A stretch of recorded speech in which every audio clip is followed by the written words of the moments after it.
बिस्मिल्लाहिर्रहमानिर्रहीम। अस्सलाम वालेकुम। उम्मीद करता हूँ कि खैरियत से होंगे। इंतहाई अहम खबरों के साथ आपकी खिदमत में हाजिर हूँ। सबसे पहले तो तोशा खाना जो तोहाइफ हैं उनके बारे में बात करनी है कि अब नए सिलसिला कार शुरू हो गए हैं तोशा खाना के हवाले से। और उसके अलावा इमरान खान साहब ने बहुत सारे फैसले किए हैं, क्या वो फैसले सही हैं या नहीं सही, और कहाँ पे रद्दोबदल की गई है और क्या होना चाहिए था, उस पर भी बात करनी है। और उसके अलावा एक इंतहाई घटिया और गलीज काम इस वक्त पाकिस्तान में होने जा रहा है, और ये घटिया और गलीज काम अवाम को गलत रास्ते पर लगाने के लिए किया जा रहा है। इसके खिलाफ भी हमने इकट्ठे मिलकर आवाज उठानी है। इससे पहले अगर अभी तक आपने हमारा यूट्यूब चैनल सब्सक्राइब नहीं किया तो जल्दी से कर लें, क्योंकि 24 घंटे की अपडेट्स आपको इसी चैनल पर मिलेंगी। सबसे पहले तोशा खाना के तोहफों की बात कर लेते हैं। सबसे पहले field marshal Syed general Asim Munir साहब को तुर्क के सदर की जानिब से एक तोहफा दिया गया, जो कि टी सेट था, तो उसको तोशा खाना में जमा करवा दिया गया। और उसके बाद मरियम नवाज साहिबा ने जो है वो उनको मदीने के गवर्नर की जानिब से एक जाय नमाज तोहफे में दिया गया, तो उन्होंने वो भी तोशा खाना में जमा करवा दिया है। और उसके बाद सदर जरदारी को बांग्लादेश के हाई कमिश्नर की जानिब से तोहफे में मिलने वाली लेडीज सूट पे आपने जरा फोकस करना है, और बेडशीट जो है उसको तोशा खाना में जमा करवा दिया गया है। यहाँ पे मेरा एक नहीं बल्कि दो छोटे से सवाल है। एक तो मरियम नवाज साहिबा को जाए नमाज जो मिला है वो तोहफे में जमा करवा दिया गया है, तो क्या वो सवाल जो मंसूर अली खान साहब ने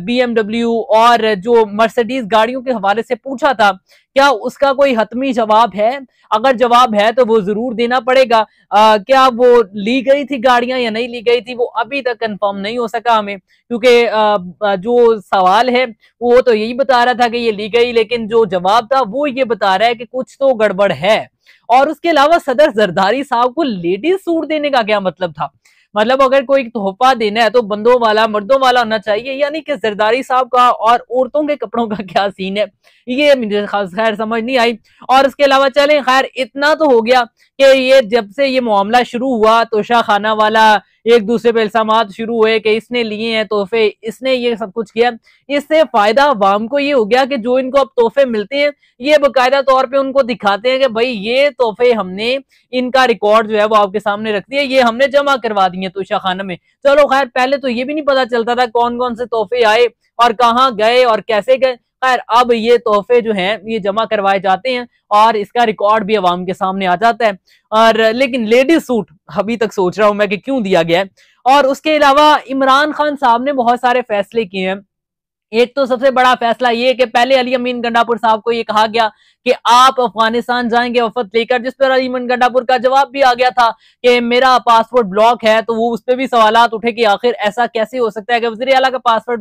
ब्लॉक कर दिया गया और वो खुलवा भी नहीं सके, कैसा वज़ीर आला है। मैं ये यहाँ पे ये वाजे कर दूं कि ये वो वज़ीर आला है कि जिसके नीचे कमिश्नर हो, वो भी इससे ऊपर ही लगता है कमिश्नर वाली पोस्ट। तो खैर छोड़ें, अब इमरान खान साहब ने महमूद खान अचकजई को कहा है कि वो वफद लेकर उनके हमरा वफद भेजा जाए अफगानिस्तान में और अमन अमान पे बात की जाए, क्योंकि एक डिफरेंट ही टॉपिक छिड़ गया है जिसमें वो कह रहे हैं कि आसम लॉ है और दोबारा से उनको आबाद किया जा रहा है और वो उनके खिलाफ लड़ा जा रहा है। सॉरी, बात करने का कह रहा हूँ, बात तो कहते हैं कि इमरान खान साहब ने अपने दौर में किया है उन दहशत गर्दों को, जबकि अफगानिस्तान की धरती से वो आते हैं पाकिस्तान में, तो दो डिफरेंट मौकफ हैं। तो वो चाहते हैं कि जाकर अफगानिस्तान हुकूमत से बात की जाए और इस मामले को हल किया जाए। उसके बाद फिर एक जलसे की बात की गई है इमरान खान साहब की जानिब से कि ये जलसा जो है ये करवाया जाए पेशावर में और पूरे पाकिस्तान से यहाँ पे अवाम आए। अब चूंकि आपको पता है कि पिछले जितने भी जलसे वो इस्लामाबाद में रखने की कोशिश की जाती रही PTI की जानिब से,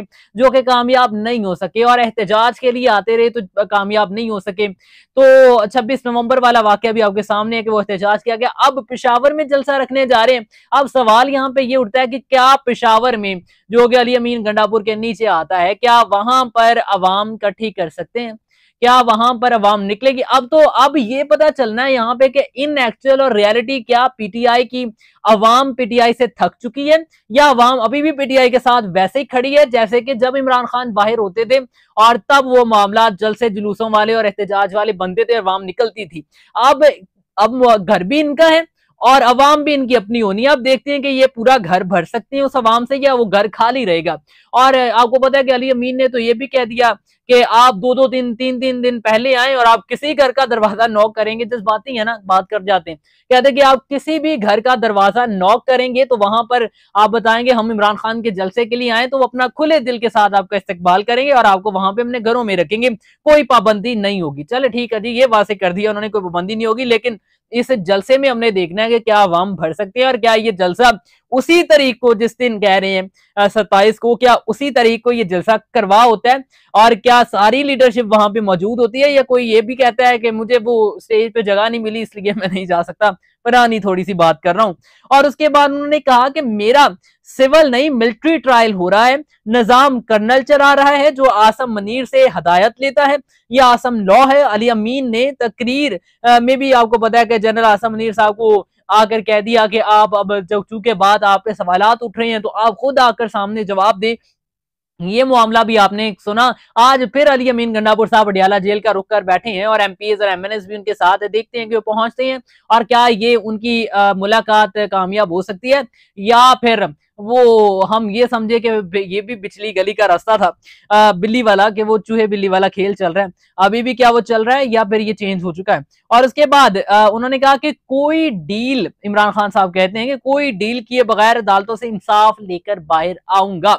चले जी, अब आप यहां पर ये सवाल उठा सकते हैं जो कि इकरारुल हसन साहब ने उठाया, कि वो कहते हैं कि अगर आप ये कहते हैं कि मैं इंसाफ लेकर बाहर आऊंगा अदालतों से, दूसरी जानिब आप ये भी सवाल करते हैं और बल्कि जवाब शिकवा करते हैं कि ये अदालतें इंसाफ नहीं दे रही बल्कि इनको तो कंट्रोल किया जा रहा है, और अगर ये इन अदालतों को कंट्रोल किया जा रहा है तो फिर आप कैसे कह सकते हैं कि आप इन्हीं अदालतों से इंसाफ लेकर आएंगे, ये सवाल है। और उसके बाद आप सब मुतहद रहें और मेरे ट्वीट को रीट्वीट करें ताकि मेरे पैगाम पर इत्तेहाद कायम रहे। यानी उनको ये भी पता है कि उनके पैगाम को, ट्वीट को रीट्वीट नहीं किया जाता, कौन बताता है और कौन कौन नहीं करता वो जरा बता दीजिए। और उसके बाद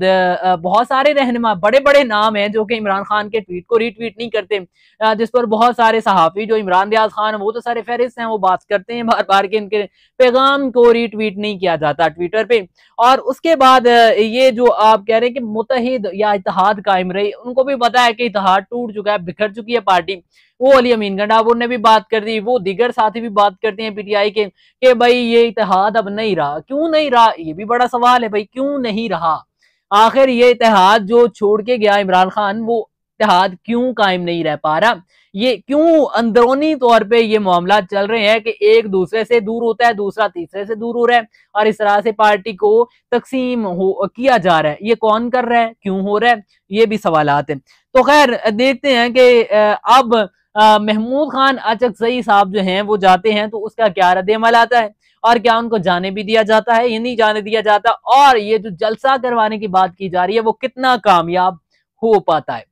सरेआम फहाशी फैलाने के लिए पाकिस्तान में एक शो लाया जा रहा है जिसका प्रोमो रिलीज हुआ, तो आयशा उमर नामी खातून एक्ट्रेस, आपको पता है कि वो बुलबुले ड्रामे में काम कर चुकी हैं और दिगर उन्होंने काम शाम किया होगा, तो वो ये ड्रामा उसकी बेसिकली मेजबान है और उनकी ड्रेसिंग से पता चल रहा है, आप ड्रेसिंग देख सकते हैं, उनकी ड्रेसिंग से पता चल रहा है कि ये कितना अच्छा ड्रामा बनाया जा रहा है और कितनी फहाशी इसमें फैलाई जानी है और किस तरह से अवाम के जहन को बदला जाना है। इसका मेन थीम जब आप प्रोमो देखते हैं तो आपके जहन में बनता है कि ये ड्रामा बेसिकली एक ऐसे लाजवाल इश्क, तो इसको कहा गया है लाजवाल, ठीक है, लेकिन ये इश्क ऐसा इश्क है जिसमें ना तो बंदा बीवी के दरमियान कोई महरम वाला ताल्लुक होगा यानी शादी होगी, उसके बगैर एक ही घर में रहेंगे और एक ही तरह का वो जो सारा 24 घंटे साथ रहने। तो आपको पता है कि इस्लाम तो हमारा इस चीज से मना करता है, लेकिन यहाँ पर ये कल्चर आम किया जाएगा। लेकिन इसकी बात ये है कि ये टीवी पर नहीं चलाया जाएगा बल्कि ओटीटी नामी कोई न्यूज वो यूट्यूब चैनल होगा उस पे ये आएगा। और दूसरा, ये ड्रामा पहले तुर्की में ऐसा ही बिल्कुल चल रहा है और ये अभी भी ये कहा जा रहा है कि तकरीबन कम से कम इसकी 100 एक साथ निकाली जाएंगी और जो सबसे एंड तक रह जाएगा, जो जिसका अच्छा रिलेशन चलेगा आपस में, उसको हम जो है वो अवार्ड विनिंग कहेंगे। तो ये अब आपको पता है कि इससे पहले भी, बल्कि मैं इन सब चीजों से अपना तज़किया करने से पहले आपके सामने एक आयत रखना चाहता हूं जो कि कुरान पाक का फैसला है, फिर उस पे बात करते हैं। कुरान पाक की आयत कहती है कि किन्जुल ईमान, वो लोग जो चाहते हैं कि मुसलमानों में बुरा चर्चा फैले उनके लिए दर्दनाक अजाब है। दुनिया और आखिरत में, और अल्लाह जानता है और तुम नहीं जानते। और अगर अल्लाह का फजल और उसकी रहमत तुम पर ना होती, और ये कि अल्लाह तुम पर नहायत मेहरबान मेहरबान और मेहर वाला है, तो उसका मजा चखते। ये बेसिकली, मैं इसके बैकग्राउंड में नहीं जाना चाहता, वो उलमा इकराम ज्यादा बेहतर जानते हैं, लेकिन इसका मफहूम यही बनता है कि अगर आप बुराई को,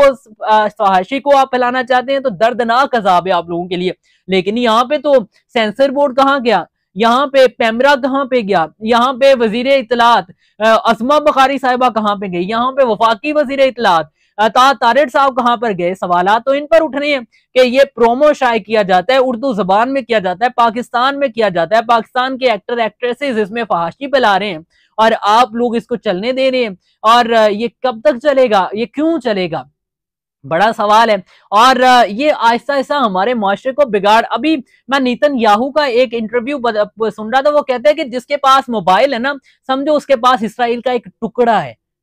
आप इस बात की डीपनेस को समझ सकते हैं कि कितनी डीप उसने बात की है, कि जिसके पास मोबाइल है वो मोबाइल पे फहाशी फैला रहे हैं। वो इतना हम मुसलमानों को उन्होंने गिरा दिया है कि अब हम जंगे लड़ने के काबिल तो मुझे लगता है कि बचे ही नहीं है, जिस तरह से पहले अवाम होती थी। तो अब इस तरह के मवाद को फैलाकर मजीद अवाम में गुमराही, अवाम में गलत तशहीर और अवाम में घटियापन को जो है वो बढ़ावा देना, और हमारे पाकिस्तान के इस्लामिक कल्चर को फरोग देने की बजाय उसको दबाना और घटिया और गलीज कल्चर को लेके आना, ये इस ड्रामे की इब्तदा है। इससे पहले जो ड्रामे बनते थे, वो जप्पियां पप्पियां तो सरेआम दिखाई जा रही थी उन ड्रामों में, उस पर भी बात होती थी, लेकिन इतनी नहीं होती थी। मुझे लगता है कि अब इस पे मीडिया को तो आवाज कम उठानी चाहिए ना। कुछ सहाफी जो है वो शायद ना बोल सकते हो, लेकिन जो बोल सकते हैं वो तो बोले ना इस पे, कि ये गलत और घटिया और गलीज कल्चर हमने नहीं चलाना, और इस पे हमने बात करनी है, और इसको बैन होना चाहिए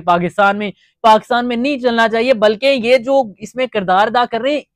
इनको जुर्माने होने चाहिए और इनको कैद होनी चाहिए कि ये क्यों उसमें काम कर रहे हैं, ये क्यों इस प्रोजेक्ट को ला रहे हैं, ये क्या चाहते हैं कि अब अवाम को, जो वो पहले डकी बाई को पकड़ लिया, वो जुए की तशहीर कर रहा है, वो फलाना कर रहा है, तो नेशनल साइबर क्राइम एजेंसी इस पे भी कोई एक्शन लेना कि ये लोग घटियापन से बाज नहीं आ रहे, इन पर भी कोई एक्शन लेना है। खुदारा अपने बच्चों को ऐसी चीजों से बचाएं और सख्त निगरानी रखें कि वो क्या मवाद सोशल मीडिया पर देखते हैं, और उनसे इतना मनफी असर हो रहा है कि हमारी अवाम इस वक्त इस्लाम से दूर हटती जा रही है। और उसका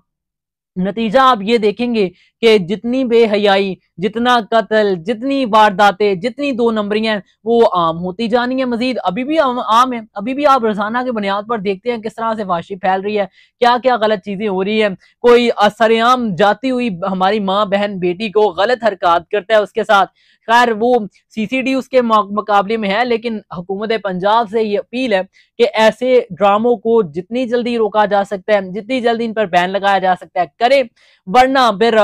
ये इतना हमारे पाकिस्तान को खराब करेंगे कि इससे आगे कल्चर मजीद बढ़ता चला जाएगा, और हमारे बच्चे, हमारे आने वाली नस्ल इससे तबाह